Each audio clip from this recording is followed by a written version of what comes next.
Thanks, Anne-Marie, and I quite happily allowed you to ask a few more questions because I walked in the room and seen how many people there were, and I think panic kicked in. So I'm glad that you have prepared people, that I am not a professional speaker. And I did get a bit of panic last week when I got emails saying, send me your slides. I thought, I've not got any slides. And I said to my husband, well, you know, I'm not a brain injury expert, so I couldn't come up here and share slides and tell you all about it. All I can really do is share my experience. And I thought the best way to do it is probably share a wee bit about, you know, what my life was like before, what happened to me, and, you know, where I am today. And hopefully if somebody identifies or somebody gets a bit of hope, then I'll have done what I'm meant to. But please do bear with me. As I say, I'm not used to doing anything like this. So as Anne-Marie said, you know, I am a brain injury survivor. I'm a fitness fanatic, so it was nice that the topic is well-being, and kind of fitness was a big part of my life. And I did laugh when I seen the event was here and I walked in, because bizarrely this hotel played a big part in my recovery. I was signed up to be a member here when all the pools were shut at my local pool was only letting you in for slots. Well, here you could come and go as you please. So I was up here pretty much every day, and the best bit was being a kind of COVID going through recovery during COVID, which I wouldn't recommend to MD. I actually spent Christmas Day here in 2020 as they were announcing that we were going into another lockdown, and I panicked of how long the pool was going to be shut. So me and my little boy were up here. I was with my big belt on, trying to get my leg work done, having my wee boy with his armbands on, swimming beside me for about 2 hours on Christmas Day. And then lockdown hit again. I think that was it, shut for about another 3-4 months. So yeah, it's quite nice to be back here, because it does play a part in my recovery. So as I said, just to tell you a wee bit about what my life was like before and what happened, when I look back now at my life before, it feels like a distant memory, and I don't know how I did it. I said to my husband yesterday, I must have been Wonder Woman, because I had such a busy life. I had a full-time job, 2 young children. You know, before my accident, my children were 6 and 4, so I was a preschool child. My accident was in October 2019. I'd ran London Marathon that year in April. So in amongst being a busy mum, working, I was running 40 miles a week, and how I squeezed it in, I don't know. My husband's got his own business. I was also his PA and done all his admin and invoicing in the evenings and weekends. So I look back and think, God, I'm exhausted just thinking what I used to do. I was always into fitness. Even, you know, my mum's here today. As a young girl, I used to be a gymnast, and they used to have to drive me about everywhere to do all my gymnastics and competitions. Fitness has always been a part of my life, and I think, you know, today's all about well-being. Fitness for me was about well-being. So, you know, people say, do you exercise to lose weight? I says, no, I do it for my mental health. It makes me feel good and enjoy it. So I always done that when I was younger. Then I done the gyms, and then I found running, and I got addicted, and that was kind of my thing. In October 2019, probably not good for me to share this after we've just had our outdoor adventure talk, but I done my normal Sunday morning. I met up with my friends, and we were going out just to do a 10k run. My husband was working, my mum was looking after my kids, and I ran out the door saying see you in an hour, and they didn't see me in an hour. And I can't remember, you know, I'd be lying to say if I can tell you much about what happened that day, because I don't remember it. I've been told as a brain injury survivor it's really normal, that it's almost like your brain blocks out the events and what happened, but I was, you know, out running on a road I hadn't been on before. It was a bright Sunday morning. A tractor driver came along and knocked me down. The sun was shining his eyes and he didn't see me. I had a fractured skull and brain bleeds, 6 fractured ribs, fractured hip, pelvis and knee. And as I say, I don't remember much about it, but the scary thing is I was speaking to my son last night, who was 6 at the time, and I says, well, I'm coming today to talk about my accident. I don't remember. And he can remember that day. You know, he can't remember what I said to him an hour ago, but he sat and said to me, I remember your phone rang. They were all wondering where I was, but he can remember my phone ringing, and my mum's not IT illiterate at all, so she said to him, answer the phone, and he can remember, I think it was the hospital saying, are they an adult we can speak to? And then that's when they were told about what happened to me, and he can just remember crying, and I feel quite emotional saying that, because I think at 9 years old that he can still remember that phone call. It just shows it doesn't just change my life, it did change, you know, if MD's had an accident, they've got a family, it's changed everybody's life that day. So for me, I don't remember anything about that day. I probably don't remember anything about the first week in hospital. I don't know if that was due to my brain injury or the medication, possibly the medication, because I think I was quite sedated. My first memory was waking up, and I'm a bit of a, apart from a fitness fanatic, I'm a bit of a workaholic, but apparently my first memory when I opened my eyes, I started saying to my husband, I need to be in London, because that Sunday I was going to London for a big meeting with my work, and the Monday morning I was in a panic of, I'm not in London. Little did I know it was a week had passed. I thought it was the Monday morning and I was meant to be on the early morning flight for this meeting, and I kept saying, get my phone and phone people, I need to phone my boss, and demanding my phone. And when he did get my phone, the scariest thing that I remember, which was releasing my brain injury, I couldn't see. So when I had the phone, I couldn't read. I believe now what I know, it's quite normal, but the left side of my brain was injured and it affected all my eyesight and my left side. So I literally, was looking at these texts and could not make out a word of it. And I always had perfect eyesight before, so that was quite scary. And you couldn't really put it into words why, what's happened to me. My sight has recovered now. It's not fully back. I have to wear glasses for reading, and my left eye isn't as good as my right, but it has returned. But yeah. Then, I'm not going to go right through the story of being in the hospital, but when I got discharged from hospital, I had multiple fractures to my left side. I had a big brace on my leg, and from going from a marathon runner, I was discharged in a wheelchair. And as somebody who's really fit and healthy, my pride kicked in. I felt quite embarrassed. I can remember my friends coming round saying, right, we'll take you out for coffee, and wheeling me down in this wheelchair. And I remember cringing, thinking, I don't want to see him, do I know? The physical injuries, obviously everybody can see. I probably say for the first 6 months of my recovery, I didn't really focus on my brain injury because no one could see it, so I could hide it. It was all the physical injuries where my focus and my well-being. Probably what has been good is, as a marathon runner, somebody's always trained, recovery, fitness, well-being has always played a huge part of my life. So as soon as I was told you can go and start physio, you can start going and doing things, I remember they said the NHS physio will see once a fortnight. Right away I was like, once a fortnight, that is not going to work for me. I was someone who trained 5-6 days a week, so right away I was tracking down, looking for support, getting recommendations of physios that I could go and see. And because I was unconscious at the scene, I wouldn't have been able to drive anyway because it was in plaster, but I lost my driving licence. So, right away I had to rope in. I can remember my mum and my dad taking turns and having to pick me up and take me to the swimming pool at Linwood Sports Centre and meeting a physio to do pool work. And I had to hobble out on crutches, and everybody was everybody was kind of looking, thinking, why is this woman trying to get in this pool, and had to get help to get in and out the pool, which was something that I wasn't used to. But I turned up quite often. My mum's here, she'll laugh. I turned up quite often before the physio. I was there ready, waiting every day and doing that every single day to get well. I had setbacks in my recovery. I was getting a lot of pain in my hip in the February, and ended up back in hospital and having to get another operation. So I can remember feeling like I'm starting to get a bit better here. Right, we need to stop, rewind, and back in hospital. And then I got signed off to recommence my journey in the March, and then COVID hit, 20th of March, my birthday. I remember thinking, happy birthday to me. The whole world shut down that year, and I just started, doing some, things and starting to get a bit of progress. But as I said, I've always been determined. And I thought, I can't just stop. I think at that time, everybody thought it was going to be a month, or, we were going to be in lockdown for a month. But I thought, I can't take a month off. I need to find ways to continue with my recovery. I'm not going to lie and say it wasn't tough. Pre that time, I had 2 young children. I had loads of people in the house. I never had a day I was in the house myself. I was on crutches, so people would come in to help me with the kids. But then all of a sudden, nobody was allowed in the house. I was at home myself with a 6 and 4-year-old who were off nursery and school. My husband is a key worker and works in the Queen Elizabeth, so he was at work every day, so he wasn't there to help. So I was now this mum at home with 2 young children on crutches and trying to recover from a major accident. But, we did it. We put one foot in front of the other. I got the children on board and devised a plan, and at first it was just me going out and trying to walk around the street with my kids on the crutches. We also got like a wee hydro pool thing for the garden.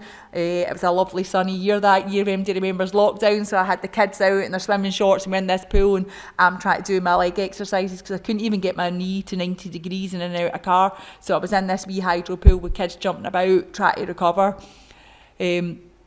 I also went on social media and I posted, I knew an area where quite a few people had private pools to see if anybody had a private pool in an outbuilding, so I wasn't coming in their house, they'd be willing to rent out and let me use. And I managed to find a lady a few miles away who had a pool outside her house, and she would let me come in and just use it on my own. So I didn't give up. I put plans in place and I tried to find solutions as opposed to sitting in the house and thinking poor me. Ordered an exercise bike. I can remember starting off, I couldn't even bend my knee, so to try and I couldn't even pedal. I remember at first I was told by the physio just try and pedal forward and back and do the half, and I thought, you know, what a waste of time, I'm going nowhere. But it was to try and get the movement back, and then I got the movement back, and I used to sit with my kids running about watching Netflix on this bike for hours at night just to try and get my knee moving again. And it was just like, I didn't want to fall backwards, I wanted to keep moving forwards. I did have setbacks, I had problems in my hip and knee, and I needed more surgery, but during COVID they couldn't give me the operation, so I had to wait. So there were delays, but I just thought, do you know what, even if I can make a wee tiny bit of recovery, I can only do what I can do, and that's what I did. Sorry, I feel like apologies if I'm kind of talking at you. I gave myself the goal of I wanted to walk my child to school, for him to start school in the August and be able to walk to school. To me, to be able to walk to school, I wanted to be able to walk it unaided.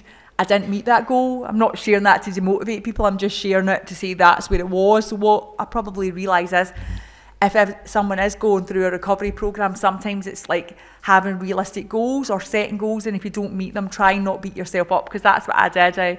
Before here, they asked somebody at Radio Clyde to speak to me. He says, were you amazed by your recovery? And I says, well, actually, I was disappointed, because I had set myself, I remember getting out of the hospital in the November, and in my head, I thought I'll be running part run by my birthday in March. I had this really unrealistic goal of, I was going to get this cast off all these breaks, and then I'd be straight back out running. And I thought, I'm a marathon runner, this is going to be easy. It wasn't easy.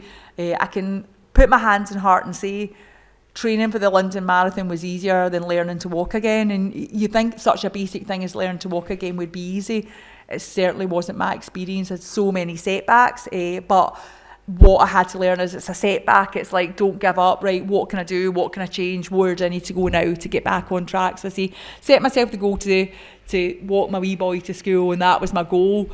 I didn't achieve. I walked him to school with a stick, so I still did do it, but I felt disappointed at myself. But I set really high expectations, and I always remember standing in the playground, and one day my wee boy came into class and somebody going, there's your mum with a stick. And I thought, I don't want to be known as the mum with a stick, but I was still waiting on surgery, and that's why my recovery had stopped. I was waiting on these operations to move to the next stage, and I never gave up hope. And that's the one thing I would say is, if you are going through a recovery journey, it is what, my physio and the doctors that have seen me say that my recovery amazes them, that they would never have known how far I would have got. And I think the reason I got to where I did is, even when there were setbacks, I never gave up hope, and I never stopped putting in the effort. I took it. It became almost a full-time job of me jumping up and down here, for a big stage of it, coming to the pool up here, doing the pool for an hour, going up to the gym here, going out walks, and I just kept trying to do as much as I could to get well. And then I finally got there. Who would have thought breaking my arm got me walking again? But it did. Because everybody said, so how did you eventually get off the stick? One day I was out walking my wee boy. It was about 3 or 4 degrees. I did not think it was icy, but it had been cold overnight. My stick caught in a bit of black ice. I slid and fell, and I broke my arm. But the best bit is, and my husband always laughs, is I continued my walk with my wee boy and was out for an hour, and then I came back and went, I think my arm's sore and I fell earlier. And he went, how can your arm be sore and you've fallen? You've been out all morning. I says, no, it doesn't feel right.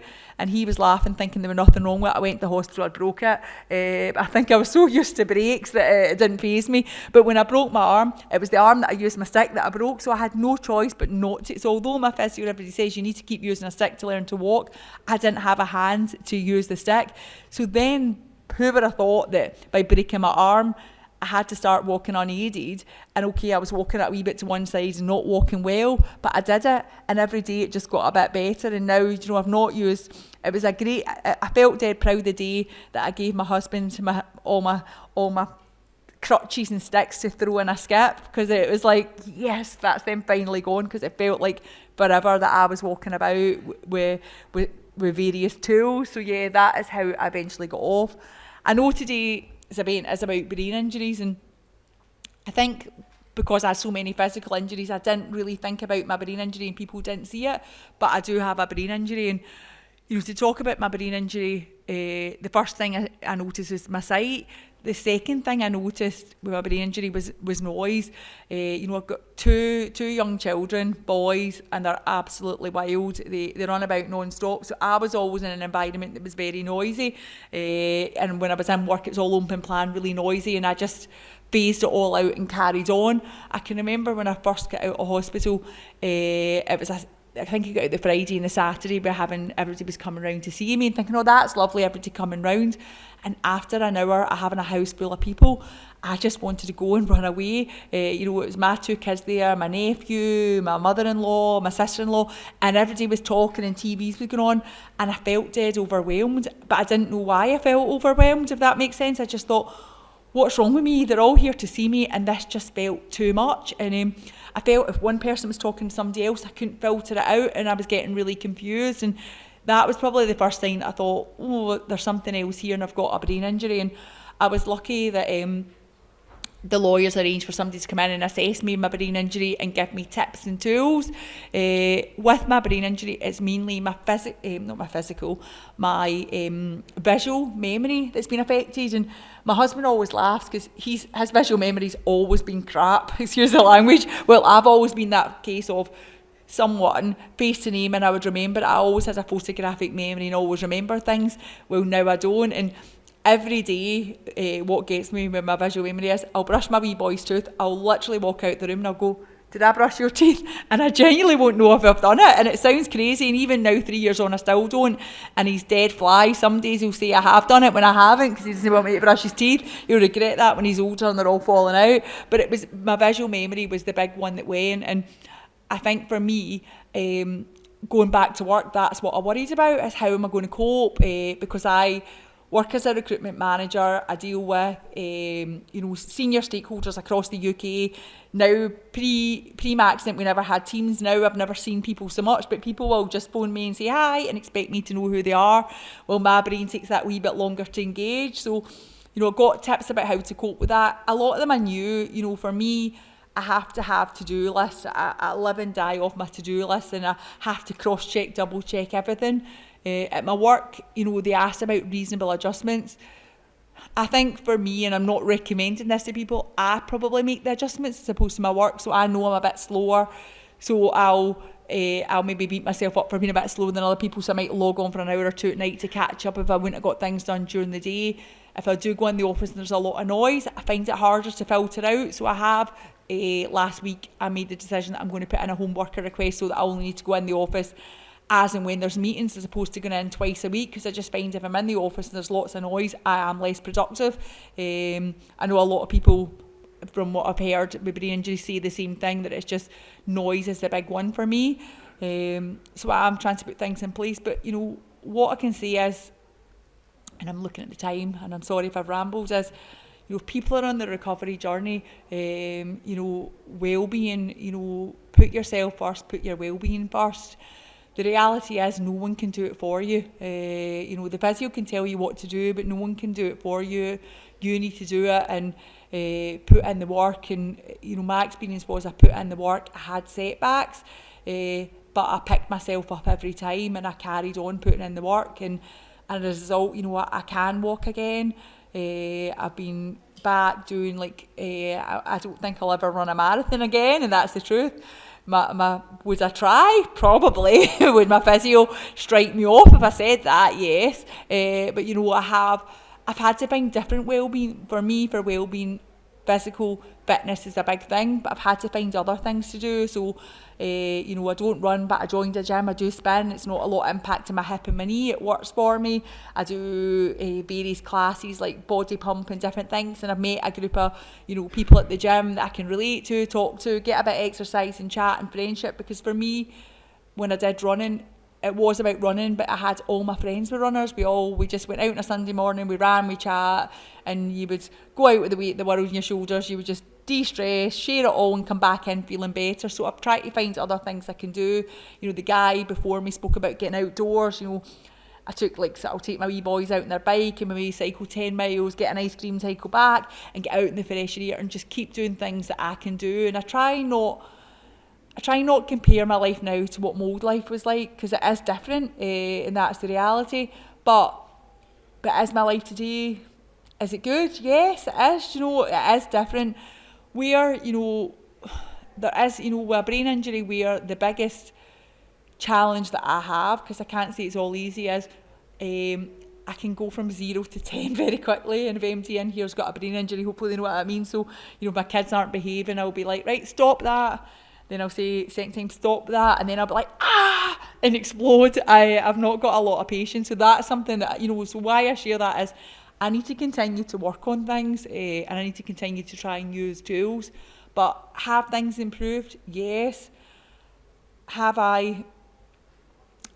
Where did I think I was going to be? I don't know, to be honest. Where did my family, I know when my husband says, when he came up and seen me in hospital that first day lying in the bed, and I think the doctor said, prepare yourself. We don't know what recovery she'll make. We don't know where she'll be.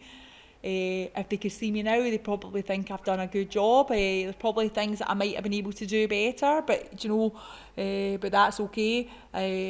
And I'm still focused on my recovery. I've never given up. Even now, I'm 3 years down the line. My left leg is still weaker than my right leg, but I do these power of 10 exercises. I'm still working on it. It went from 70% weaker. I think now it's about 30% weaker. So I still got more work to do, but it'll be my goal to continue trying to do that work and continue putting the effort in. And hopefully one day, maybe I will get there, maybe I won't, and that's okay as well, because my physical injuries might mean that I'll never get there, but I do keep trying. And hopefully, as I say, I feel like I've rambled on. I'm not a speaker in any shape or form, but if there is MD out there who is, at the early stages in recovering and thinking things are never going to get any better, or where do they go from here, all my advice would be is, take it a day at a time. Don't give up. There will be setbacks. Reach out, ask for support. I was very lucky. I had lots of support and help, and I was quite a proud person that I didn't like asking for help. I was the person before that always helped other people. I wasn't the one asking for help, but sometimes it's like, ask for help, speak up, and just do your best, and hopefully then things will improve. Anyway, I will leave it at that, and thank you for listening.